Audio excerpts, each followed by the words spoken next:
Bonjour! Alors, bienvenue dans cette seconde partie de mon vlog de la semaine, qui est une de mes semaines de vacances. Et me revoici, me revoilà, avec, je l'espère, tout plein de lectures dans la suite de cette semaine-ci. Donc, l'objectif, c'est, on est mardi en ce moment, le mardi 11 juin. Et l'objectif, c'est que je vais vous amener avec moi jusqu'à vendredi, puis je vais quand même publier le vlog samedi. Donc, c'est un essai pour cette semaine. Qu'est-ce qu'il y a au menu pour la deuxième partie? Aucune idée. Je viens tout juste de clore la première.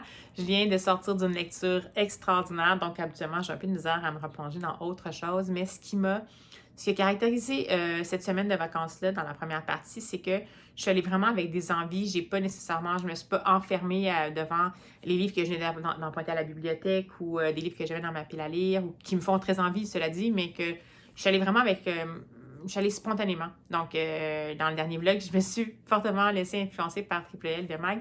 Mais dans celui-ci, je ne sais pas ce que je vais faire, mais l'idée, ça va être de... J'essaie pas de, disons, suivre une logique particulière. J'essaie pas de proposer une variété de titres particulières. J'y vais selon ce que j'ai envie de lire, selon mes énergies. Bon, pour ceux qui auraient suivi la première partie, c'est une semaine où c'est pas évident côté énergie, équilibrer tout ça.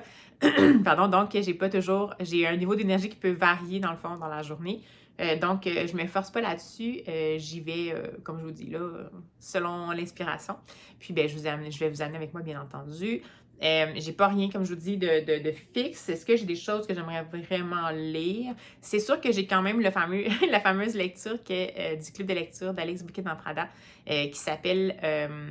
en fait, c'est Mockingbird de Walter Tevis, qui était l'auteur qui a fait, entre autres, The Queen Gambit, que les gens connaissent plus parce que ça a été adapté à Netflix. Non, ça a été adapté par Netflix en série. Mais dans le fond, Mockingbird, c'est un roman d'anticipation. Et en français, c'est L'oiseau moqueur. Ça existe aussi en traduction française. Et c'est le livre du club de lecture du mois. Donc, il me fait envie, mais on dirait qu'en ce moment, je suis moins dans ce mood-là. Donc, est-ce qu'il va faire partie de mes lectures de la seconde partie? On verra bien. Sinon, ben, de toute façon, évidemment que je vous tiens au courant. C'est ça le but. Alors, allez, on se lance ça.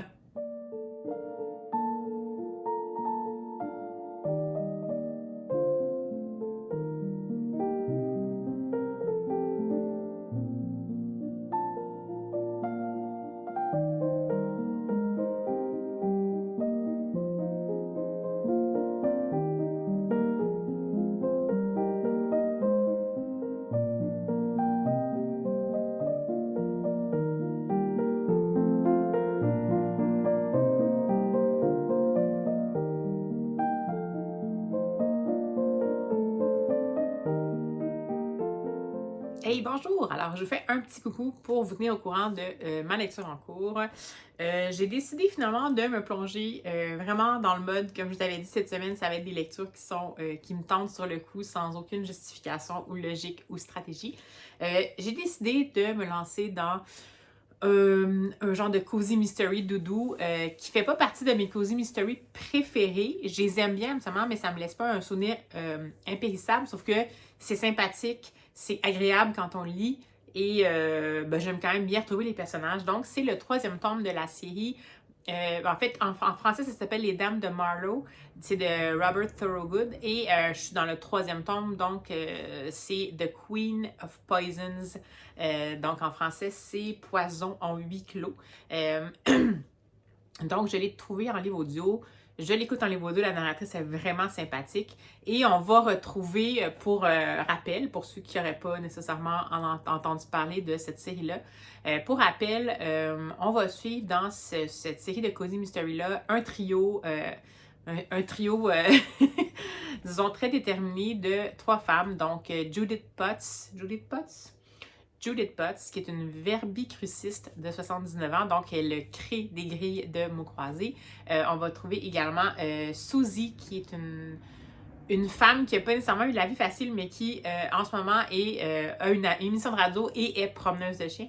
Et on a Bex, qui est la femme du curé du village de Marlowe. Et voilà, donc ces 3 personnages-là qui viennent de 3 horizons vraiment différents ont fini au fil des tomes par former un trio improbable mais très redoutable en termes de sagacité. Et ils sont indirectement reliés évidemment à une personne au poste de police qui s'appelle Tanaka. Donc c'est une femme qui finalement tranquillement va leur laisser un peu une chance. Éventuellement, son impact dans voyons, la station de police, le poste de police va potentiellement bouger d'un temps à l'autre, parce que je n'en parlerai pas trop, mais ça va toujours être leur lien, dans le fond, Tanaka. Et on va les voir évidemment enquêter sur des meurtres qui ont tendance à se passer à Marlowe et toucher de près ou de loin chacun des personnages. Donc cette fois-ci, on va être dans un cozy crime qui va impliquer indirectement Suzy qui en fait s'est présentée à un conseil, un genre de CCU, Conseil consultatif en urbanisme, mais en anglais, là, je sais pas c'est quoi, c'est genre Plan Management, je me souviens plus, mais c'est vraiment un conseil qui va évaluer dans le fond les demandes de permis des citoyens, puis déterminer si ça rentre dans la réglementation ou pas, donc ils autorisent ou pas ça. Et dans le fond, je vais vous lire la 4e de couverture, ben, la petite description. C'est pas très poussé, mais c'est un tome 3, puis c'est correct, ça divulgage pas trop de grand chose, donc je vais essayer de vous lire ça pour vous donner un petit peu une idée de c'est quoi vraiment le nœud du problème. Le maire de Marlowe meurt empoisonné pendant une réunion du conseil municipal. Ah, il dit conseil municipal. Judith Potts, 79 ans, et ses 2 excentriques amis, Bex et Suzy, se lancent sur la piste du coupable. 4 suspects ont été aperçus dans la salle du conseil, avec chacun une bonne raison d'en vouloir au maire. Donc, et je vois que dans la description, il mentionne aussi que ça contient des grilles inédites de mots croisés, un peu comme pour la série c'est des Cozy Crime, Anna Svensson, dans le fond, qui avait des recettes, en fait, qui sont indiquées là-dedans. Dans celui-là, comme un des personnages principaux, c'est une verbicrucis, mais ils ont mis dans le roman des grilles de mots croisés qu'on peut faire. Bon, voilà pour le topo. Bref, on a retrouvé la gang des 3.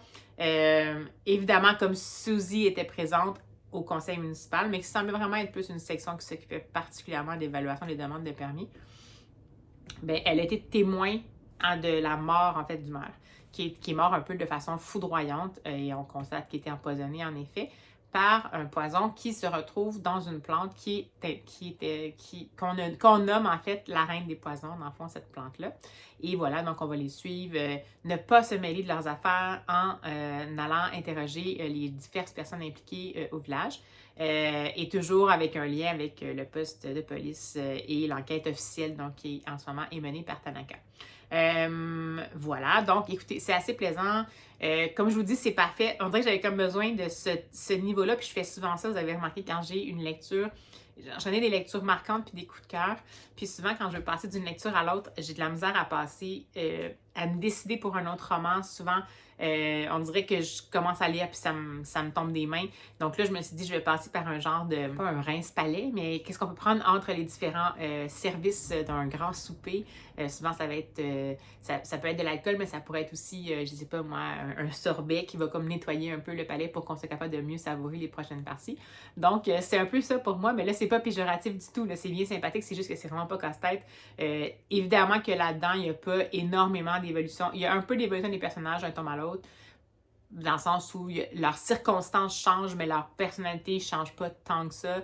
Donc, on est vraiment plus en surface. Ça me fait un peu plus penser à des Agatha Christie, dans le fond, qui n'inclut pas nécessairement Hercule Poirot. Donc, on reste un petit peu plus en surface. En même temps, Agatha Christie, elle allait un peu plus loin quand même quand il y avait dans le fond, dans le contexte qui entourait le crime ou le meurtre, s'il y avait des secrets qui faisaient en sorte qu'ils étaient révélés ou le contexte de chacun des personnages. Dans celui-là, c'est pas très fouillé, mais c'est sympathique quand même. Puis on est dans les archétypes, mais pas trop. Donc ça va, ça me dérange pas. J'aime beaucoup mieux ça que, dans le fond, ceux de, je disais, Anna Svensson, c'est Joanne Fluke. Ça, c'est vraiment dans les archétypes.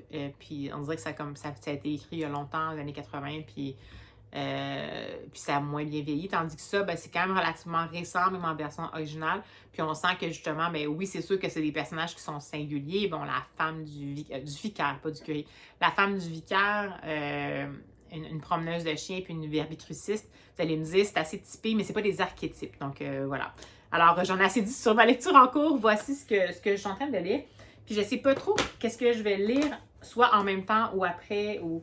Aujourd'hui, mes envies du jour, je vais vous les montrer, mais je ne sais pas si vous allez en entendre parler dans ce vlog-ci, aucune idée. Donc, envie du jour, découvrir un petit opuscule de la collection unique chez Héritage, Les Racines du cœur, de Toufik.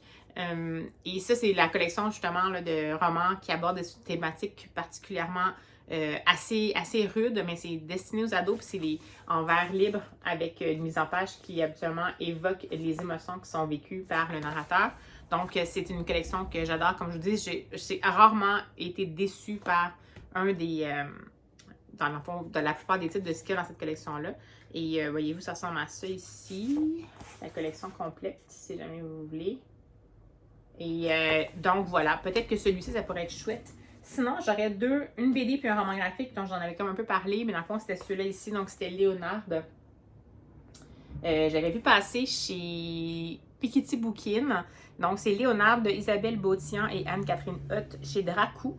Et c'est un tome 1, je crois, parce qu'il y a un sous-titre, La barbe du Ouéran. Donc, puis je pense que je vais quand même vous lire la... Ah non, c'est écrit Histoire complète. Bon, je sais pas trop.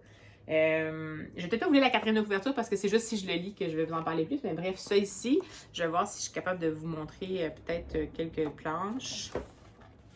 On est dans cet univers-là, on est vraiment dans du fantastique parce qu'évidemment, c'est une personne qui décide de dire qu'elle va aller, une jeune fille qui dit qu'elle va essayer de régler des situations, puis en voulant se mettre à communiquer mieux avec les autres, elle va se retrouver dans une espèce d'espèce de dynamique moitié humain, moitié renard. Donc, et sinon, celui-là, je l'avais déjà montré dans les derniers vlogs, mais c'était Les Royaumes muets. De Séverine Gauthier et Jérémy Almanza. Puis c'est la collection Métamorphose chez Oxymore Édition. Puis ça, ben, j'avais envie de le lire surtout à cause de Séverine Gauthier. Puis en fait, le visuel m'inspire beaucoup. C'est juste qu'à chaque fois que j'arrive pour les lire, on dirait que je suis comme moins dans le mood pour du grinçant.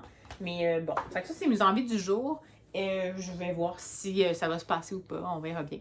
Puis, ben, de toute façon, je vais vous reprendre dès que je peux. Je suis dans une petite journée un peu plus mollo, on dirait aujourd'hui. Vous voyez, j'ai un peu moins de vitalité dans... un peu moins de verve pour vous parler de lecture. Mais c'est correct. Je suis en vacances, puis je suis en vacances repos total. Donc, ça veut dire que ça fonctionne. Ça veut dire que je fais bien les choses. Alors, allez, on s'en va tout bientôt.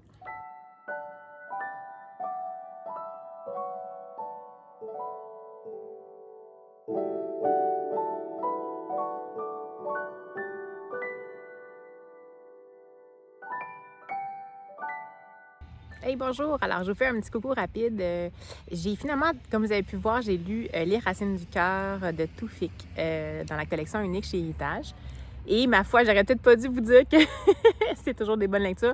Ça n'a pas été une mauvaise lecture, mais ça a été une lecture que j'ai appréciée, mais sans plus, ça n'a pas été un coup de cœur. C'est dommage parce qu'en fait, le sujet abordé, c'est vraiment le déracinement. Donc, on va suivre dans le fond le narrateur principal qui apprend du jour au lendemain qu'il va devoir quitter sa famille et son pays parce que ses parents vont déménager en fait de pays soudainement.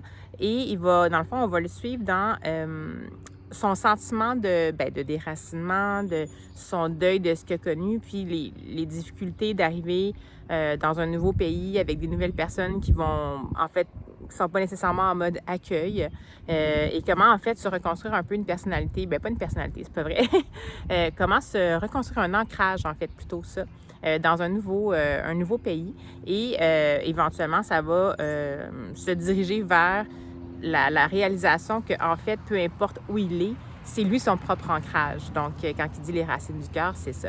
Donc, c'est un sujet qui m'intéressait beaucoup, qui m'intéresse toujours beaucoup. Et j'ai aimé un peu le parcours qui a été fait, mais c'est comme si j'avais pas réussi à me sentir interpellée, en fait, par les émotions du personnage. Alors que techniquement, c'est comme si c'était un peu avec une distance que c'était raconté. Donc, j'ai trouvé ça intéressant. C'est comme plus un récit. Puis j'ai vu, en fait, que Sophie Lee en avait parlé sur son vlog, sur son site web, puis il semblait avoir un peu ce genre de perception-là. C'est ce que j'ai vu rapidement. Mais peut-être que c'est moi qui interprète différemment, mais c'est comme si le texte m'avait gardé à distance. Puis c'est vrai que je suis pas super habituée à ça dans la collection unique.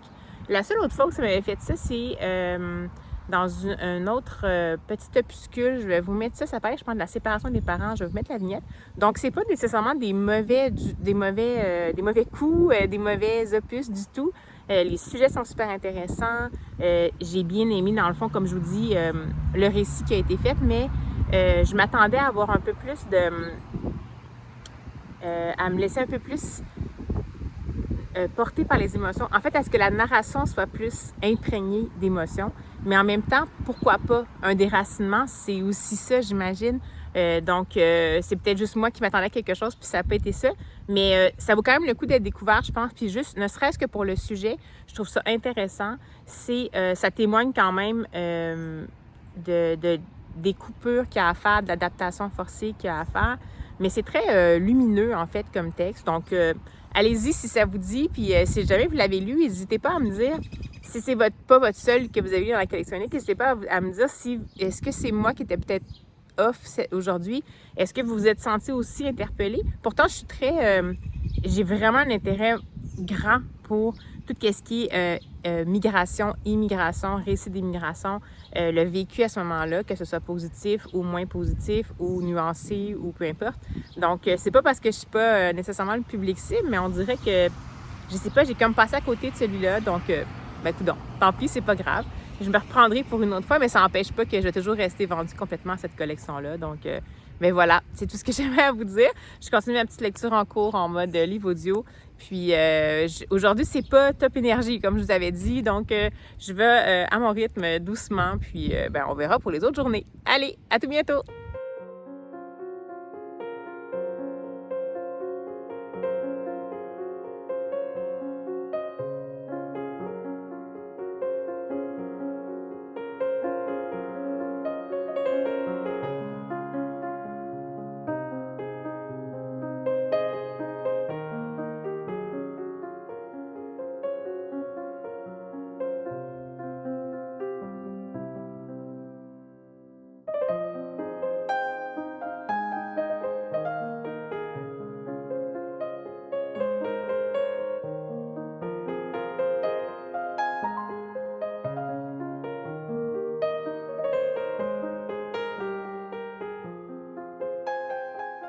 Hey, bonjour! Alors, un petit coucou pour vous parler de ma lecture terminée, de mes lectures terminées. Il fallait bien que je parle hier de ma perception de la série des Dames de Marlowe de Robert Thorogood parce que, en fait, en continuant ma lecture et en la terminant, ce que je vous disais qui était plus comme... pour moi, cette série-là, c'était plus comme une bonne expérience de lecture, mais qui n'était pas nécessairement mémorable, puis que bon, les personnages n'évoluaient pas tant que ça. Ben écoutez, dans ce troisième tome-là, puis peut-être que ça l'a fait dans les deux autres tomes, mais j'en ai eu moins conscience, il y a quand même une certaine évolution des personnages. Bon, c'est pas, tu sais, c'est pas au niveau, c'est pas d'une profondeur telle que la série de Richard Osman, par exemple, ou dans le fond pour le Thursday's Murder Club, où vraiment, là, c'est plus long aussi comme roman, puis on prend la peine de bien développer l'histoire de chacun des personnages, son passé et tout. Mais au courant de cette intrigue-là, il y a deux choses qui m'ont fait un peu changer d'avis, assez que j'ai fini par trouver que c'est une très bonne lecture finalement. Pas un coup de cœur, mais une très bonne lecture. Premièrement, malgré le fait que ça semblait prévisible, que même dès le départ, on avait comme un peu une idée de ce qui avait pu se passer dans cette fameuse mort mystérieuse du maire, et bien, ma foi, pendant une bonne partie du livre, il y a beaucoup de pistes coquines, donc de pistes qui veulent nous faire les suivre et que finalement, peut-être que c'était pas exactement cette direction-là qu'on devait prendre, donc la redirection, en fait, de l'attention du lecteur.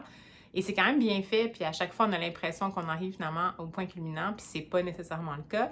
Donc ça m'a trouvé, je trouvais ça intéressant, je trouvais que ça a dynamisé un peu, dans le fond, le fait que l'intrigue semblait un peu, ben, pas prévisible, mais tu sais, bon, c'était correct, c'était agréable, comme je vous dis, c'était sympathique, on n'était pas nécessairement dans le gros cliché, les gros archétypes. Puis, ben, tu sais, l'intrigue, on la suivait avec plaisir. Mais là, dans le fond, plus ça allait, puis plus je me disais, donc, c'est qui est derrière tout ça? Donc, ça a quand même fonctionné bien avec moi. Et finalement, dans le dernier tiers du livre, il y a en effet eu une évolution des personnages principaux, une certaine évolution des personnages principaux. Et ça a abordé quand même des sujets, finalement, pas nécessairement aisés. Donc, la réaction à un choc ou à un deuil, la solitude, l'acceptation de soi, la, la, voyons, l'estime de soi, puis aussi un certain portrait pas très reluisant de la perception de la société par rapport à dans le fond, aux personnes qui sont en surpoids, donc un peu de la grossophobie. Donc, étrangement, puis tout ça toujours sur un ton un peu relativement léger, mais dans le fond, j'ai trouvé quand même que ces sujets-là, de la manière qui était abordée, c'était distillé de façon assez habile, parce que on ne sentait pas nécessairement venir ça avec les gros sabots, puis non plus on ne s'apesantissait pas nécessairement sur chacun des sujets, mais c'est plutôt que l'évolution des personnages était faite en fonction de ce qui voulait être abordé. Puis j'ai trouvé ça sympathique. Dans le fond, ça finit par être quelque chose qui est assez relativement un cozy crime, donc vraiment un peu feel good vers la fin, mais tout n'est pas nécessairement rose, puis tout se boucle pas nécessairement à la Hollywood. Donc finalement, ben, très bonne lecture, ma foi, pour The Queen of Poisons de Robert Thorogood. Puis, j'ai l'impression que ça sent un peu la conclusion de cette série-là. J'ai vu qu'il y avait une autre trilogie aussi que Robert Thorogood semblait avoir fait dans la dimension du cozy crime. Je ne sais pas si je vais nécessairement la suivre, mais ça semblait boucler la boucle. Ben, en fait, il pourrait avoir des suites, à mon avis, mais c'était quand même relativement bouclé, comme je vous dis, comme finalement, au fur et à mesure des 3 tomes, le contexte de chacun des personnages va tranquillement évoluer un petit peu. C'est pas, comme je vous dis, la grosse affaire. Mais dans le fond, on dirait que là, c'était comme un peu... c'était bien bouclé, finalement. Donc, j'ai passé un bon moment, finalement. Très bon choix pour moi. Et ce matin, j'ai lu un roman graphique parce que il faut que je le rapporte à la bibli. Donc, ça finit par être toujours mon impératif de lecture. Mais jusqu'à maintenant, à chaque fois que j'ai eu à faire ça, je suis bien tombée. Et encore une fois, c'était presque un coup de cœur. En fait, je sais pas. Je sais entre une excellente lecture et un coup de cœur, mais c'est pas grave, allons-y. Donc, c'était le fameux Les Royaumes muets. Les Royaumes muets, pardon, de Séverine Gauthier et Jérémy Almanza chez Métamorphose, collection Métamorphose chez Oxymore Éditions. J'avais dit que je vous lirais la 4e de couverture si je le lisais, donc la voici, cette 4e de couverture. C'est d'abord une citation, puis ensuite un mini résumé de ce qui se passe. C'est parti. Je connais la mort. Je l'ai rencontrée l'année de mes 12 ans. Elle est différente de ce qu'on en dit généralement. Plus froide, plus sombre et voleuse. Après la visite inattendue de 2 squelettes collecteurs de dernier soupir, Perséphone et son voisin Victor, récemment décédé, sont entraînés dans une course effrénée contre le temps à travers les royaumes muets sur lesquels règne la mort elle-même. Donc, j'ai vraiment écouté, j'ai adoré ça. Comment je pourrais dire ça? J'ai aimé la proposition de scénario, le découpage qui a été fait, l'univers visuel, la structure qui a été proposée. J'ai tout aimé finalement de ça. Alors, sans surprise, on est dans un univers qui est très Tim Burton-esque, donc on est vraiment dans le royaume de la mort, le côté grinçant. C'est vraiment intéressant parce que on va vraiment laisser la place dans le découpage justement à laisser s'installer des émotions, des ambiances, comme vous pouvez voir ici. Là, on voit la petite fille qui assiste à l'enterrement de son voisin et c'est là qu'il va se passer en fait sa première rencontre avec le voisin en tant que tel, qui est un fantôme, mais qui ne sait pas trop qui est mort. Puis là, elle est comme, comment ça se fait que moi je le vois, je ne devrais pas le voir, est-ce que je suis vivante? Et après ça, va débouler les fameux agents de la mort qui arrivent en retard, peuvent pas prendre le dernier soupir du fantôme. Le fantôme est comme un peu condamné à l'errance et à raison d'un imbroglio, Perséphone, la petite fille de 12 ans, va se ramasser catapultée dans le royaume des morts. Et là, on va aller de mal en pis. Mais c'est tellement bien fait. J'ai regardé comme là ici, des fois, on va aller avec des pages complètes au niveau de la composition graphique, avec qu'est-ce qui se passe ici. On s'attache vraiment au personnage. On s'attache à la fois à cette espèce de Perséphone-là qui est comme terrifiée, mais finalement quand même assez déterminée au très bienveillant voisin Victor qui est comme mort un peu malgré lui puis qui essaye de voir s'il peut, par la force des choses, continuer à bien faire, peut-être essayer d'aider la petite Perséphone qui s'est ramassée un peu mêlée à ça par inadvertance.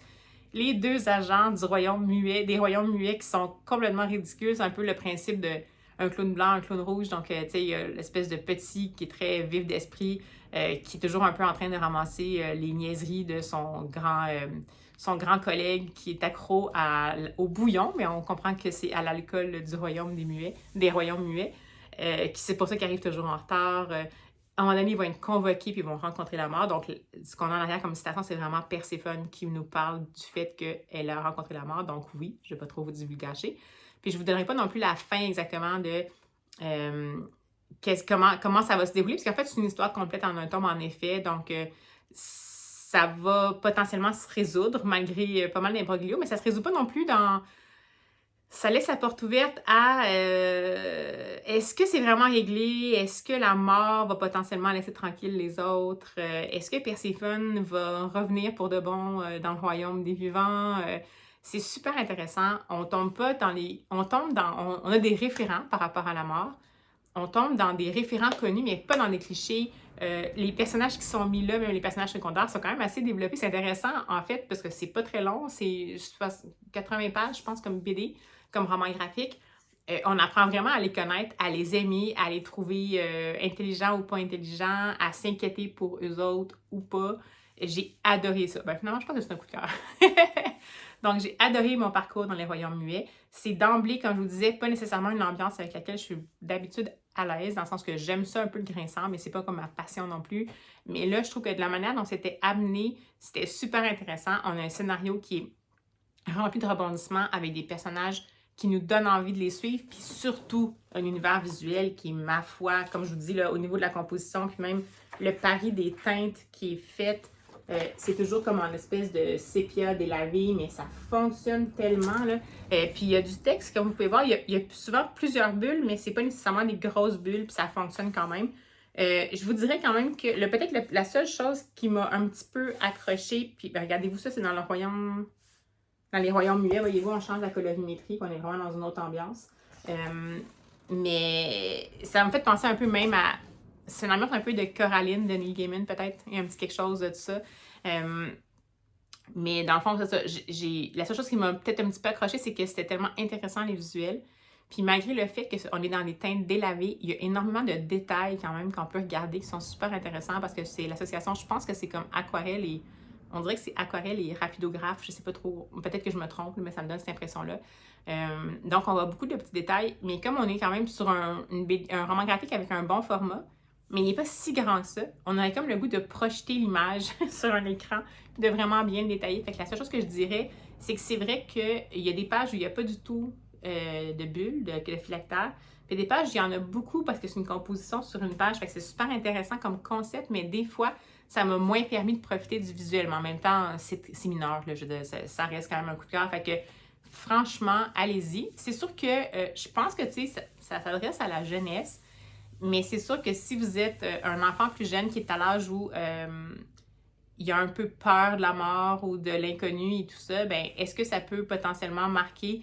C'est pas terrifiant dans l'absolu, il n'y a pas comme des gros visages monstrueux et horrifiants, mais c'est le concept de l'histoire en tant que tel, le principe du fait que quelqu'un peut basculer dans le monde des morts par erreur potentiellement, que les agents des morts viennent chercher notre dernier soupir. C'est peut-être cette partie-là qui peut marquer un peu, mais on n'est vraiment pas dans l'horreur. Je suis pas du tout la clientèle pour ça, donc j'ai adoré ça. Donc ça, c'était ma lecture obligatoire parce qu'il faut que je la rapporte, puis définitivement, gênez-vous pas pour vous procurer ça. C'est tout récemment disponible au Québec. Donc voilà pour mes lectures que j'ai terminées. Puis ben, on va poursuivre encore ce vlog-ci jusqu'à demain, potentiellement. Là, on est jeudi aujourd'hui. Puis après ça, bien évidemment, je vais m'arranger pour vous le mettre en ligne pour le samedi. Donc, je pense que je vais quand même avoir assez de matière pour que la deuxième partie soit aussi d'une certaine longueur, donc une longueur assez conséquente. Donc, c'est cool.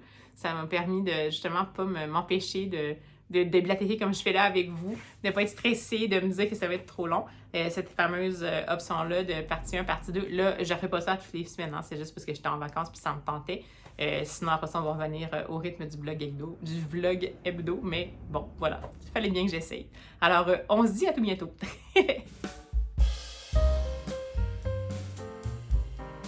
Hey, bonjour! Alors, me voici dans cet éclairage affreux. Non, il n'est pas comme... on n'est pas le soir qu'on fait voir à l'arrière. Il est très tôt. Il est genre 4h30. Mais il y a comme eu soudainement une grosse averse. C'est vraiment sombre à l'extérieur. Donc, puis là, ben, je me disais, je ne vais pas attendre quand même pour vous parler juste pour ça. Alors, je voulais vous dire tout d'abord que j'ai fini par me trouver une lecture audio que j'entends bien terminer d'ici la fin de ce vlog-ci.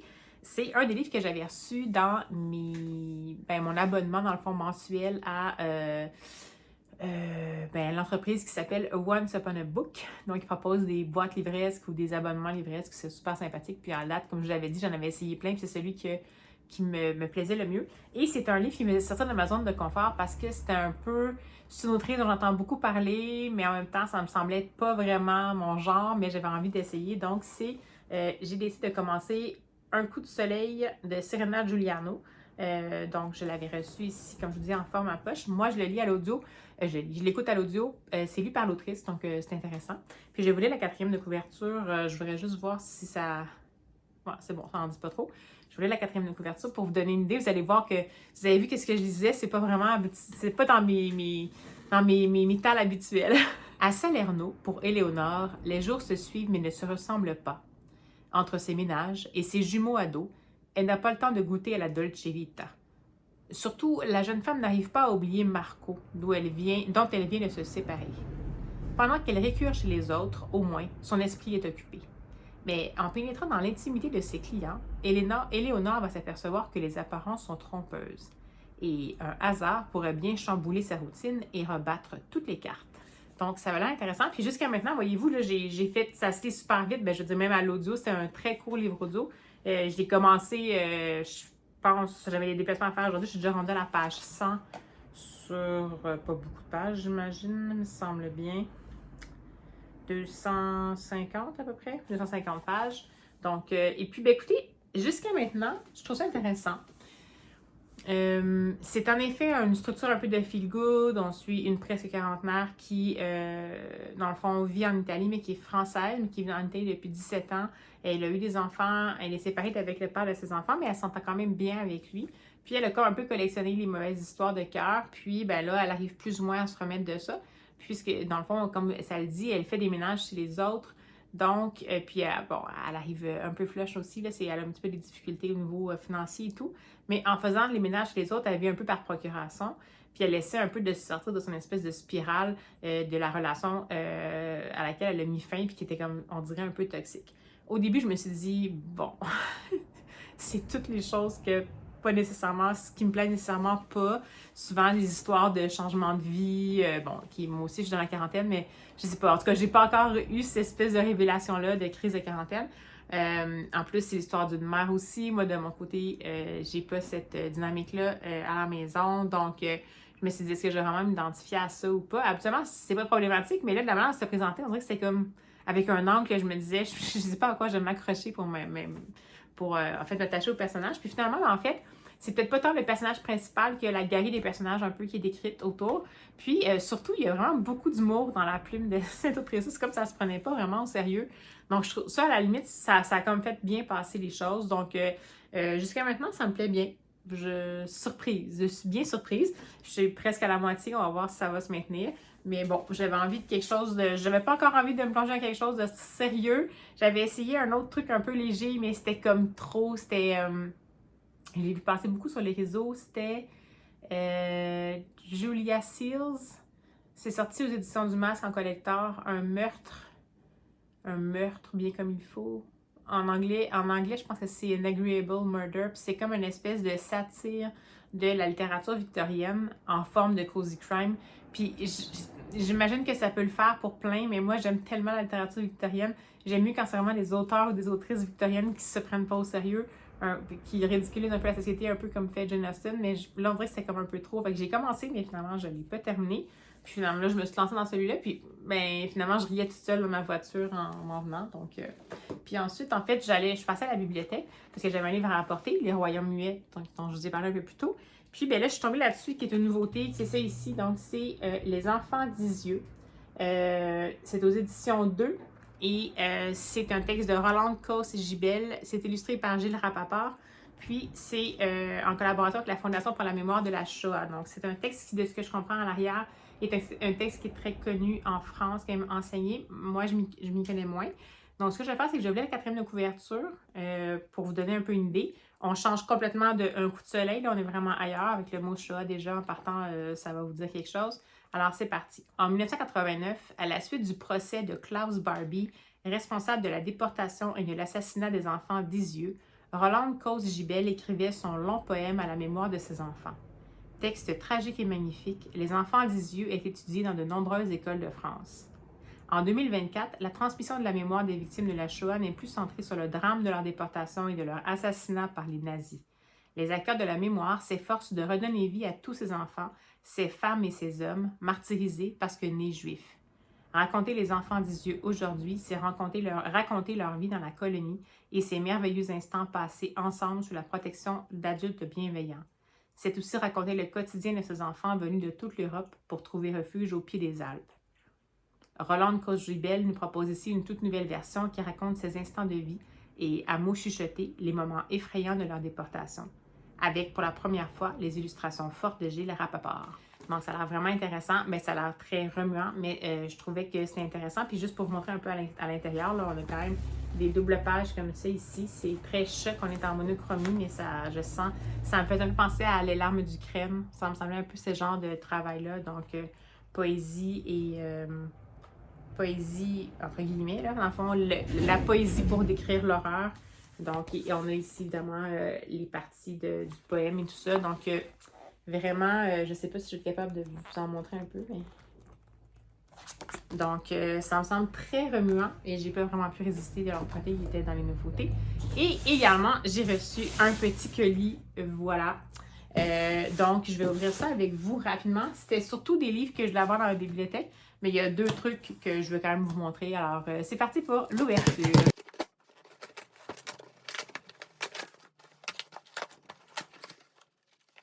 Alors, comme toujours, l'état un peu bouette que des livres que je reçois, mais c'est pas grave. Alors, tout d'abord, les livres que j'achète parce que je voulais avoir dans ma bibliothèque, c'est des livres que j'ai déjà lus, mais que je voulais vraiment avoir. Donc, un des tomes de la série, c'est une couverte affreuse. Si jamais ils refont avec les nouvelles couvertures des derniers tomes, je vais les prendre parce que ça, c'est affreux, mais c'était un des tomes de la série des Jane Austen Mystery de Stéphanie Baron. C'est une des séries qui utilise le personnage de Jane Austen en contexte biographique pour résoudre justement, dans le fond, rendre ce personnage-là comme l'héroïne d'enquête en tant que telle qui se passe historiquement, qui est le mieux fait, je trouve. C'est tellement bien fait, ça se base, l'autrice a fait vraiment beaucoup de recherches sur Jane Austen, fait que ça va vraiment bien. Donc, je voulais absolument les avoir. Là, en format poche, moins habituellement, mais là, je voulais absolument l'avoir. J'avais juste les derniers. Donc, un des tomes comme ça que j'ai déjà lu, mais si jamais vous n'avez jamais connu ça, ça a été traduit en français. Je pense que les 4-5 premiers tomes ont été traduits en français en édition de poche. Je vous mettrai peut-être une vignette si je le trouve, mais après ça, c'est sûr que c'est plus en langue anglaise. Et sinon, je me suis payé le luxe d'avoir le coffret, dans le fond, de la trilogie de la série Zita de Space Girl de Ben Atke.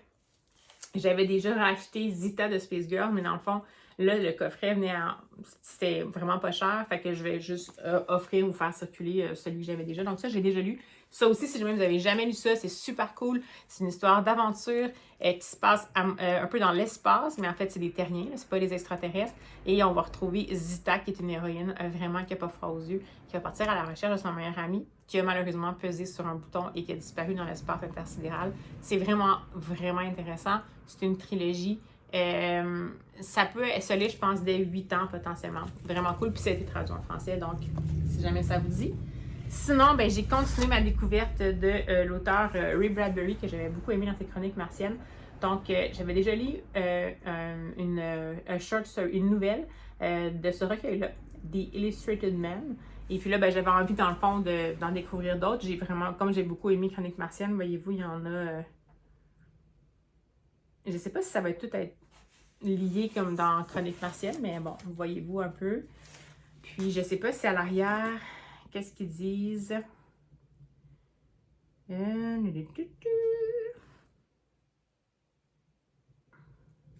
Ça dit que The Illustrated Man, c'est un mélange kaléidoscopique de magie, d'imagination et de vérité, que c'est aussi exhilarating, euphorisant, disons, que c'est autant une espèce de côté un peu euphorique que des voyages interplanétaires. C'est aussi damnant qu'une marche sous une pluie qui dure 1 million d'années, et aussi réconfortant et simple que des rituels familiers lors de la dernière nuit sur Terre. Donc, ça me donnait vraiment envie. Puis, mais dans ces collections-là, je les aime beaucoup. Donc, ça va être à lire, mais j'ai vraiment hâte de découvrir ça. Et enfin, je me suis permis un cadeau pour les grands de Oliver Jeffer, Donc, qui fait habituellement plus dans les albums jeunesse, mais je ne sais pas si vous le connaissez, là, il avait fait, il était connu pour beaucoup de choses, mais entre autres sa série des crayons. Puis celui-là ici, c'était un album qui fait un retour sur nos origines, en fait, sur l'origine du monde et tout ça, donc Begin Again. Donc, comme toujours, c'est ce genre de visuel-là. J'adore ces compositions. Je ne sais pas si ça va focusser. C'est toujours super intéressant. Il y a un petit quelque chose de naïf et, bon, voyez-vous, je ne sais pas si ça parle du Big Bang, mais là, ici, on a... Donc, je ne vous montrerai pas tout, mais ça m'intéressait parce que c'était vraiment l'œil d'Oliver Jeffers qui est très allumé, justement, sur l'impact de l'homme sur la planète, mais aussi là, ça semble être un peu comme un espèce de tour un peu d'horizon historique sur la genèse de l'humanité. Donc, voilà pour mon petit arrivage. Et ben c'est ça. Sur ces bonnes paroles, je vais vous laisser là, entre guillemets. Et puis, ben je vais vous parler sans doute de Secondaire Giuliano, un coup de soleil quand je vais l'avoir terminé d'ici demain. Ça se peut que je me laisse tenter par Les Enfants d'Isieux, mais c'est quand même assez sombre, fait que je vais voir si je suis dans le mood ou pas, à moins que je vous lise Begin Again puis que je vous en parle, mais sinon il va y avoir quand même 3 lectures, donc ça va être correct. Fait qu'on se reprend tout bientôt.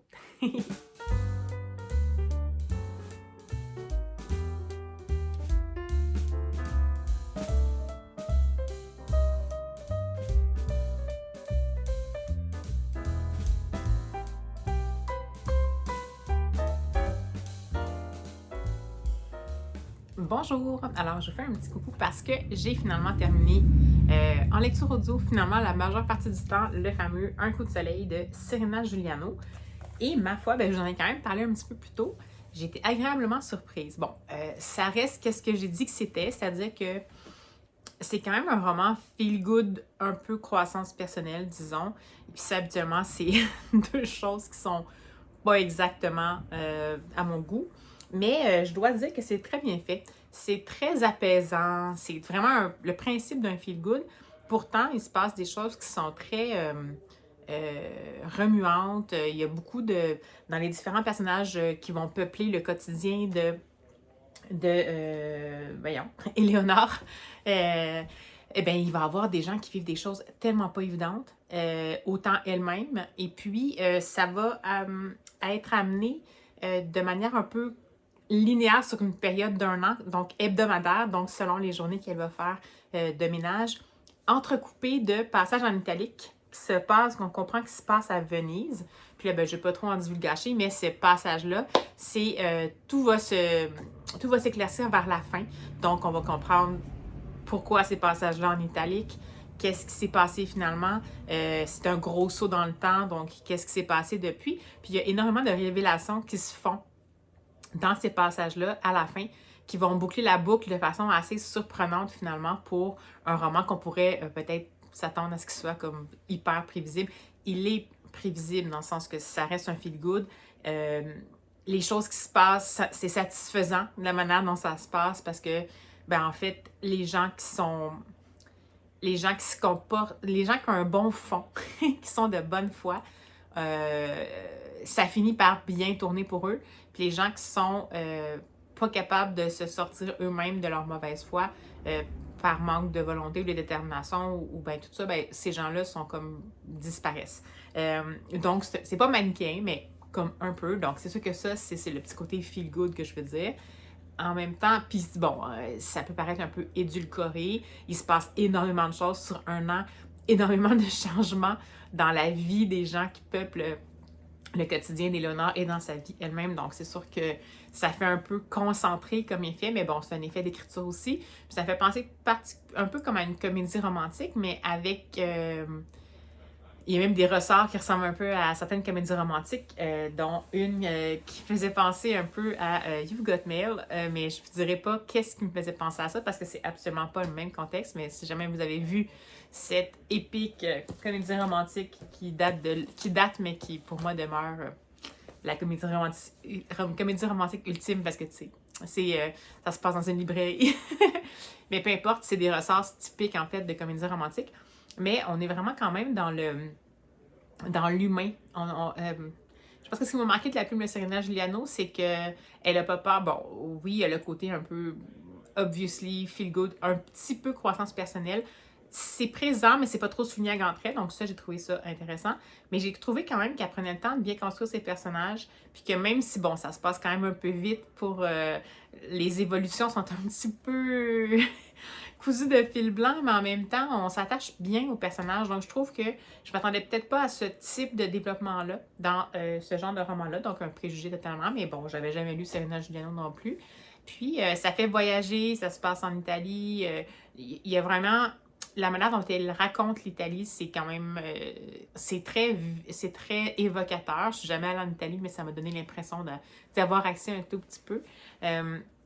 Donc, voilà. J'ai trouvé que c'était une plume qui était fort agile, qui semblait avoir trouvé un peu sa niche d'écriture. Donc, puis j'ai l'impression que, sans dire que je vais dévorer tous les livres de Serena Giuliano, mais je pense que je vais m'en lire un de temps en temps. Elle en a écrit plusieurs. Puis c'est vraiment quelque chose qui, évidemment, c'est un peu sans prise de tête, mais c'est pas... c'est quand même quelque chose qui... C'est vraiment l'effet que peut faire une très bonne comédie romantique de qualité, disons. Donc, une fois de temps en temps, ça fait du bien au moral quand même. Puis, ben, écoutez, j'ai été surprise. Comme je vous dis, là, si jamais vous voulez tenter le coup, je suis un peu en retard parce que ça fait des années qu'elle écrit le Serena Giuliano, donc je sais qu'il y a plein de monde qui l'ont déjà découverte depuis très longtemps. J'essaie de voir si... ouais, à la fin, il y a même une playlist et une recette, si jamais vous voulez. Ça m'a même tenté de le faire. J'en ai déjà fait, mais pas avec cette technique-là. Je sais pas depuis quand. C'est quand même assez récent, finalement. En tout cas, parce que ce que je peux voir, c'est qu'elle a gagné un prix en 2020 avec Maman Maria, mais elle a dû écrire avant ça. Mais bref, elle a quand même au moins, je pense, 5-6 titres à son actif. Puis, ben... Ah, ici, voilà. 1, 2, 3, 4, 5. Hey, quand même. Je suis pas pire, hein? Donc, 5 plus celui-là. Donc, mais pourquoi pas? C'est un petit format poche. Ça rentre bien dans le sac pour aller prendre l'air. Puis, ben, écoutez, c'est ça qui va conclure le vlog, cette deuxième partie de ce vlog de vacances-là. Il me reste encore un peu de temps de vacances, mais je vais comme un peu clore ça ici pour m'assurer de pouvoir vous sortir la deuxième partie du vlog à l'heure normale, donc le samedi matin. Ben, j'espère que ça vous a plu. Cette deuxième partie-là je l'ai vraiment vogué à tâtons. Je suis allée vraiment spontanément, je me suis pas enfargée dans qu'est-ce que ça peut avoir de l'air? Est-ce que c'est quelque chose que ça faisait longtemps que je voulais lire? Est-ce que blablabla? Je suis allée spontanément. J'ai fait des découvertes. Est-ce que j'ai quand même eu un coup de cœur? Mais dans les romans, je suis contente quand même d'avoir exploré un peu en dehors de ma zone habituelle. Puis j'espère que ça vous a peut-être donné des idées. N'hésitez pas à mentionner en commentaire si vous avez lu certains des auteurs qui ont été mentionnés ici. Est-ce que vous avez déjà lu du Serena Giuliano? Est-ce que vous vous dites non, c'est vraiment pas mon genre? En tout cas, je veux juste vous dire que je me disais ça moi aussi, puis ça réduisait pas, ça diminuait pas le talent potentiel de cette écrivaine-là, mais c'est juste que moi, ça me parlait moins. Mais juste vous dire que même si vous vous dites ça, c'est chouette quand même, c'est intéressant. Bon, écoutez, c'est sûr qu'il faut s'attendre à ce que ce soit du feel-good, mais c'est du feel-good bien fait, donc pourquoi pas. Alors, sur ces bonnes paroles, ben, je vous souhaite des superbes lectures. Si jamais ça vous a plu, ça fait toujours un petit plaisir, un petit pouce en l'air ou un petit partage pour qu'on soit de plus en plus à pouvoir éventuellement échanger en commentaire. Gênez-vous pas, là! Puis nous, de toute façon, on va dire à la prochaine.